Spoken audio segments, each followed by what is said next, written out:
इस वीडियो में हम समझेंगे पाचन तंत्र यानी डाइजेस्टिव सिस्टम के बारे में। ठीक, तो चलिए स्टार्ट करते हैं। पाचन तंत्र यानी डाइजेस्टिव सिस्टम, तंत्र किसे कहते हैं यानी सिस्टम किसे कहते हैं? कई ऐसे चीजों का समूह जो एक कार्य के लिए उपयोगी हो, उसे क्या बोलेंगे? सिस्टम बोलेंगे। जैसे कंप्यूटर, कीबोर्ड, माउस, सीपीयू, ये सब क्या है? एक सिस्टम है। कंप्यूटर क्या है? एक सिस्टम है। ठीक, समझ में आया? अब पाचन किसे कहते हैं? पाचन उसे कहते हैं भैया जटिल पदार्थ का सरल पदार्थों में तोड़ना क्या कहलाता है? पाचन कहलाता है। आप कोई भी चीज खाते हैं तो जटिल पदार्थ के रूप में होता है, तो उसको सरल पाचन क्रिया द्वारा उसको क्या किया जाए? सरल पदार्थ में तोड़ा जाता है, तो इसी को क्या क्या कहते हैं?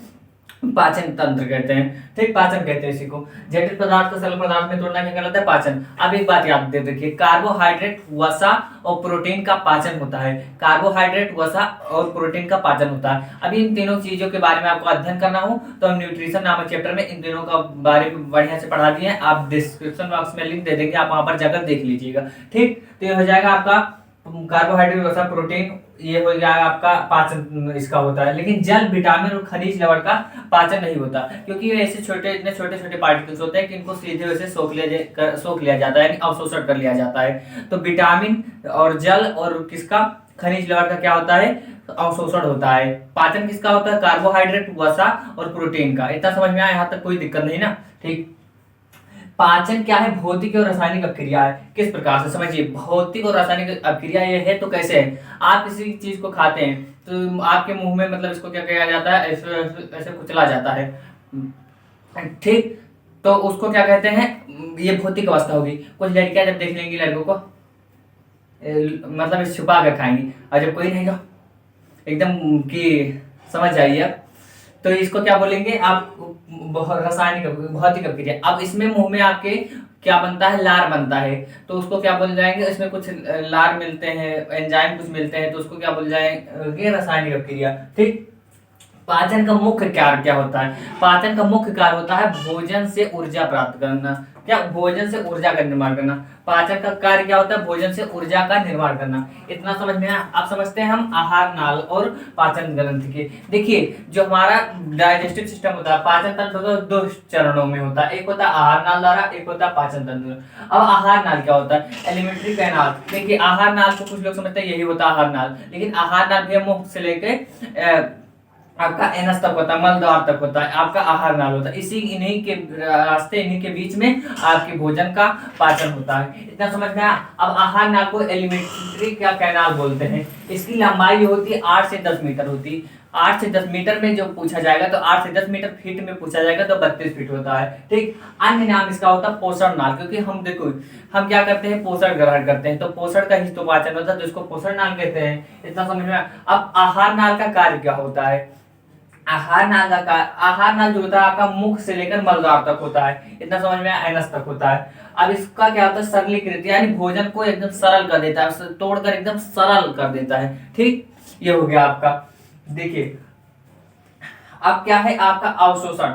ये क्या करता है? जो हम खाते हैं उसका अवशोषण करता है। जो हमने क्या बताया? अवशोषण करना किसका करता है? जल का करता है, विटामिन का करता है, खनिज का करता है। और सरलीकृत पाचन किसका करता है? कार्बोहाइड्रेट हो गया, और उसके बाद में आपका वसा हो गया, प्रोटीन हो गया, इसका पाचन करता है। ये होता है आहार नाल का कार्य। इतना समझ में आया? अब समझते हैं आहार नाल में किन किन चीजों का मतलब किन कौन कौन सी चीजें होती हैं। देखिए, मुख होता है आपका, पहला चीज मुख होता है। उसके बाद में ग्रसनी होता है, मुख को क्या बोलते हैं? माउथ बोलते हैं। उसके बाद में क्या है? ग्रास नली, इसको बोलते हैं ऑइसोफेजस। क्या बोलते हैं? ऑइसोफेजस। आमाशय को बोलते हैं स्टमच, और छोटी आंख को बोलते हैं स्मॉल इंटेन, क्या लिख दिए हैं?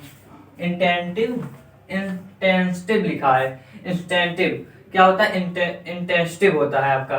बड़ी आंत होती है, छोटी आंत होती है। और क्या होता है आपका? लास्ट मलद्वार होता है, यानी एनस होता है। ये हो गया आपका। आप समझते हैं पाचन ग्रंथियां कौन सी होती है? सहायक, पाचन भोजन का पाचन करने में कौन सी सहायक होती है? तो होती है लार ग्रंथि, और उसके बाद में जठर ग्रंथि, यकृत में ग्रंथियां होती हैं। अब देखिए, यकृत में कौन सी ग्रंथि है? गॉल ब्लैडर है। और उसके बाद में क्या है? अग्नाशय। अग्नाशय में यानी पेनक्रियाज में। अब उसके बाद आंत्र ग्रंथि होती हैं। तो इतनी ग्रंथियां होती हैं, और इतने आपके भैया आहार नाल में वो होते हैं, अंग होते हैं, जिनके द्वारा क्या होता है? पाचन होता है। तो इसका स्क्रीनशॉट लीजिए, हम अब पढ़ाते हैं, मुख से लेकर स्टार्ट करते हैं। चलिए देखते हैं। देखिए पहला जो आपका होता है मुख होता है, मुख होता है पाचन तंत्र में आपका पहला जो होगा मुख में होगा, पाचन जो प्रारंभ होगा आपका मुख से होगा। ठीक, पाचन मुख को बोलते हैं माउथ भैया, और बकल कैविटी भी बोलते हैं। ठीक, बकल कैविटी भी कहते हैं। देखिए मुख गुहा का मतलब होता है, गुहा का मतलब होता है खाली स्थान। मुंह में क्या खाली स्थान, ये है इतना खाली स्थान है ना। हाँ, तो मुख गुहा का मतलब क्या होता है खाली स्थान। इसमें क्या होती है, मुख गुहा में आपका पाचन प्रारंभ हो जाता है। अब इसमें विशेष योगदान होता है दांत का, लेकिन हम इसलिए बाईपास कर रहा था, इसलिए हमको दांत को क्या कर दिए हम बहुत पहले पढ़ा दिए हैं। ठीक, तो डिस्क्रिप्शन बॉक्स में लिंक रहेगा, आप जाकर देख लीजिएगा दांत के बारे में। ठीक, दांत बहुत मदद करता है पाचन की क्रिया में। ठीक, 3 जोड़ी लार ग्रंथ पाई जाती है, इसमें 3 जोड़ी लार ग्रंथ पाई जाती हैं। कौन कौन सी, सबलिंगुअल, सबमेंडिबुलर, पैरोटिड। पैरोटिड जो होता है इसमें मुख्य कौन सा होता है, पैरोटिड। पैरोटिड को याद रखिए, यही सबसे बड़ी होती है। देखिए सांप में जहर जो होता है पैरोटिड में होता है। देखिए मुख में क्या होता है, भोजन जाता है, और भोजन का इसमें पाचन प्रारंभ हो जाता है। और आप कैसे करके पाचन करते हैं इसका, भोजन को आप लेते हैं जटिल रूप में और इसको सरल पदार्थ में फिर यहाँ पर तोड़ा जाता है। फिर उसके बाद में जाता है आपका, यही होता है आपका इसोफेजस, इसोफेजस में जाता है, यानी ग्रास नली में जाता है। ठीक, तो मुख्य गुहा आपका हो गया खाली स्थान। 3 जोड़ी लार ग्रंथ पाई जाती है, हमने बता दिया। अब ये जो है आपकी लार ग्रंथ है, ये मिलकर प्रतिदिन 1.5 लीटर लार बनाती है। एक बोतल ले लीजिए और 1.5 लीटर उसमें निकालिए और वही पी लीजिए एक बैग, ऐसा थोड़ा नहीं होता है। ठीक, तो पैरोटिड क्या होती है, पैरोटिड और फिर सबलिंगुअल सबमेंडिबुलर क्या मिलकर क्या बनाती है, 1.5 लीटर क्या बनाती है, लार बनाती है। प्रतिदिन निर्माण होता है इसका। आप समझते हैं लार ग्रंथ में 4 एंजाइम पाए जाते हैं। लार ग्रंथ में कितने एंजाइम पाए जाते हैं, 4 एंजाइम पाए जाते हैं। एक होता है लाइसोजाइम। लाइसोजाइम का कार्य क्या होता है, लाइसोजाइम का कार्य होता है जीवाणु को, देखिए जो बच्चे अच्छे लोग होते तो मतलब खेलते होते हैं तो कुछ भी दो तो ऐसे लेकर खा लेते हैं कोई, और फिर मजदूर को देख तो काम करते रहते हैं तो उनको कुछ दो कह दो प्रसाद है तो प्रसाद लेते हैं, ऐसे खा लेते हैं, तो उसके साथ क्या चला जाता है, जीवाणु चला जाता है। ठीक, और बच्चे देखते हैं घूमते रहते हैं तो ऐसे मुंह में कुछ भी ऐसे डाल लेते हैं, तो उससे क्या चला जाता है, उसके साथ जीवाणु चला जाता है। तो जीवाणु जो चला जाता है तो उसको मतलब नाश कौन करता है, उसको खत्म कौन करता है, तो लाइसोजाइम जो होता है जीवाणु को खत्म कर देता है, नष्ट कर देता है। ठीक, और टाइलिन और डायस्टेज का कार्य एक ही है, ये दो है टाइलिन और डायस्टेज। इसका कार्य क्या होता है, मंड या स्टार्च। मंड या स्टार्च का मतलब होता है चोकर। चोकर भैया आप आटा को कितना भी चाल दीजिए लेकिन उसमें चोकर की मात्रा रहती है, तो उसका पाचन कौन करता है, टाइलिन और डायस्टेज। म्यूकस जो होता है ये भोजन को चिपचिपा बना देता है, क्योंकि अंदर जाने के लिए चिपचिपा बना लेता है। ठीक, भोजन को चिपचिपा कौन बनाता है, म्यूकस, लिबड़ा देता है जिसको बोलते हैं, तो कौन करता है, म्यूकस यानी चिपचिपा बना देता है। लाइसोजाइम क्या करता है, जीवाणु को मारता है। टाइलिन डायस्टेज मंड यानी चोकर का पाचन करता है। ठीक, म्यूकस चिपचिपा बनाता है। इतना समझ में आप समझते हैं ग्रास नली के बारे में। ठीक, देखिए इसकी लंबाई जो होती है 25 सेंटीमीटर होती है। कितनी होती है, 25 सेंटीमीटर। इसकी लंबाई 25 सेंटीमीटर। एपिग्लॉटिस एक फाटक का काम करता है। ठीक, जो कि भोजन आने के बाद ये बंद हो जाता है, फिर भोजन डालेंगे फिर खोलेगा फिर बंद हो जाएगा, तो एक इसका कार्य करता है फाटक का, एपिग्लॉटिस। क्रमकुंचन विधि द्वारा भोजन जो होता है अंदर, इसमें पाचन नहीं होता। किसमें पाचन नहीं होता, ग्रास नली में किसका पाचन नहीं होता, ग्रास नली में क्या होता है, भोजन का पाचन नहीं होता है। ठीक, मुख से बाद आपका भोजन जाएगा ग्रास नली में। धीरे धीरे क्रमकुंचन विधि द्वारा आपका भोजन कहाँ जाएगा, आपका आमाशय में जाएगा। देखिए अगर आपके घर में कभी कोलगेट खत्म हो जाता है तो उसका कर्माकुंचन बेलन से क्या करते हैं, उसको मतलब उस पर चलाते हैं तो वो निकलता है, तो उसी प्रकार वो कर्माकुंचन विधि हो गई। धीरे धीरे किसी, अब एक बैग मान लीजिए गिरा, आप खा रहे भर भर गिरेगा तब तो जानते हैं क्या हो जाएगा, तो भर भर भर गिरेगा, तो इसलिए क्या धीरे धीरे गिरता है, कर्माकुंचन विधि द्वारा भोजन नीचे जाता है। इससे निकला भोजन बोलस कहलाता है। इससे निकला भोजन क्या कहलाता है, बोलस कहलाता है। यहाँ तक कोई दिक्कत नहीं ना। अब आगे देखते हैं इसका, तब तक स्क्रीनशॉट लीजिए। चलिए देखते हैं आमाशय के बारे में। स्टोमच, भोजन 4 घंटे इसमें रहता है। आपका जो भोजन होता है पहले मुख में जाता है, मुख में इसकी कुछ पाचन क्रिया होती है, फिर उसके बाद में आपका ग्रास नली में जाता है, फिर उसके बाद में कहाँ जाता है, आमाशय में जाता है। आमाशय के 3 भाग होते हैं। देखिए आमाशय इसको बोलते हैं अंदर से क्या बोलते हैं, पेट को अंदर से आमाशय बोलते हैं, और बाहर को क्या बोलते हैं, उदर बोलते हैं। जिस प्रकार गणेश जी को बोला जाता है लंबोदर, लंबा है जिसका उदर यानी गणेश जी। ठीक, तो ये आपका क्या होता है, बाहरी भाग ये उदर होता है, और आंतरिक भाग क्या होता है, यानी पेट को आमाशय बोलते हैं, आंतरिक भाग को। इतना समझ में। अब कुछ लोग कहते हैं कि गाँव में क्या कहते हैं, बच्चा पेट में रहता है, तो बच्चा भैया पेट में नहीं रहता भी बताते हैं हम आपको। देखिए आमाशय में भोजन 4 घंटे रहता है। इसमें इसके कितने भाग होते हैं? 3 भाग होते हैं। कितने भाग होते हैं? 3 भाग होते हैं। एक होता है कार्डियक या जठरागम भाग, कार्डियक या जठरागम भाग, और दूसरा होता है आपका फंडिस, और तीसरा होता है आपका पाइलोरिक। देखिए अब हम इसको समझते हैं एक एक के बारे में। कार्डियक भाग ऊपरी भाग होता है, ये जो आपका भाग होगा ऊपरी, एक कार्डियक होगा। इसको क्या ये होगा आपका ऊपरी भाग, इसमें किसका निर्माण होता है? इसमें होता है भैया निर्माण आपका HCl का, हाइड्रोक्लोरिक अम्ल का।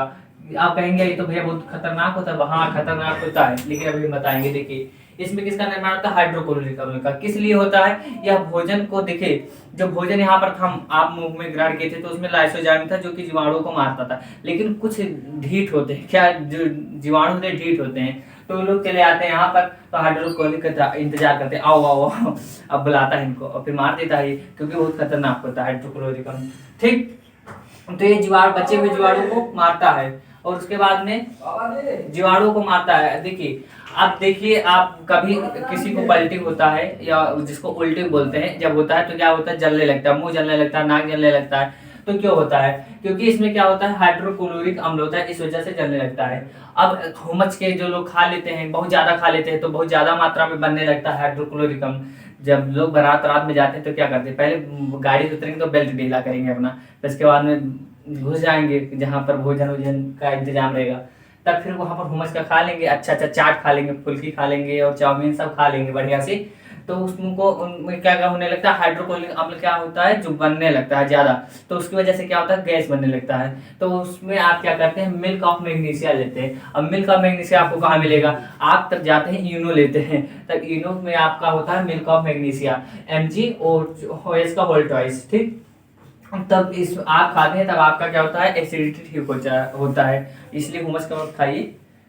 अब देखिए ये जो आपका परत होता है, इसकी जो झिल्ली होती है, एक होता है म्यूकोसा, एक होता है म्यूकोसा झिल्ली जो कि क्षारीय होता है। म्यूकोसा झिल्ली जो होता है आपका क्षारीय होता है, अम्लीय आपका HCl जो होता है आपका अम्लीय होता है, और म्यूकोसा जो होता है क्षारीय। एक परत होती है जिसकी वजह से क्या होता है? यहाँ पर खतर मतलब कुछ कोई दिक्कत नहीं होती, नहीं तो हाइड्रोक्लोरिक अम्ल बहुत खतरनाक होता है। इतना समझ में आया?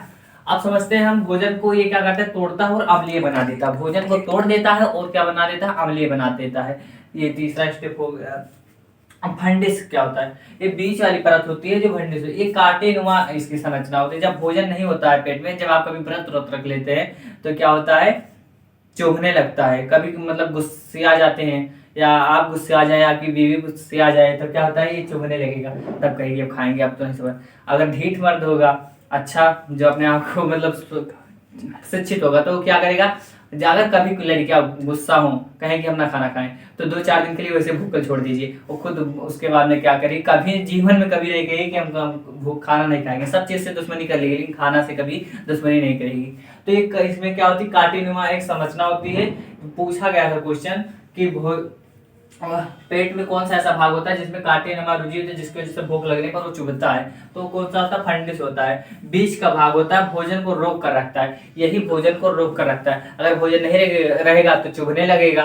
ठीक, आप बात करते कांटेनुमा रुझी, यही होता है, भोजन को रोक कर रखता है।